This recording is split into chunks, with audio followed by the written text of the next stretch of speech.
Ayan, magandang araw sa inyo lahat. Magandang araw sa Pilipinas at sa aking mga subscriber, magandang araw sa inyo. Ngayong araw na ito, ituturo ko sa inyo kung paano tayo makakapag-transfer from BDO Pay o BDO account papunta sa GCash. Bale, magta-transfer tayo ng pera mula sa ating BDO papunta sa ating GCash account o kahit kanino mang GCash account. Po pwede natin i-transfer sa pamamagitan ng ating BDO Pay o BDO account. Ngayon guys, nandito tayo sa ating BDO account. Sa ating dito, i-open natin yung ating BDO application. Yan, i-open natin yung ating BDO application. Tapos, ayan, maglalagay lang tayo ng ating passcode.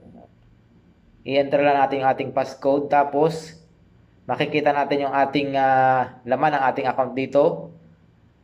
Ayan, yung ating laman ng ating account. Ayan, meron tayo dyang pera. Tapos, ang gagawin natin guys, dito, para kapag-transfer tayo sa GCash, pupunta tayo dito sa mobile wallet, other bank or mobile wallet. Pagkatapos, isi-select natin yung GCash.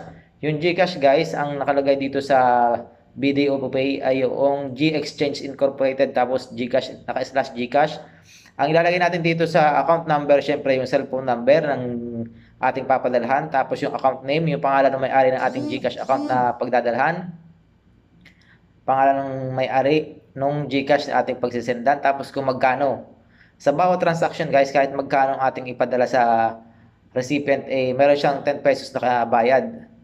Tapos, kung gusto niyo maglagay ng notes, pwede tayo dito maglagay ng notes. Pagkatapos, i-confirm lang natin yung ating details dito. I-confirm yung details na papadala. Kung okay yan, i-submit nyo na lang.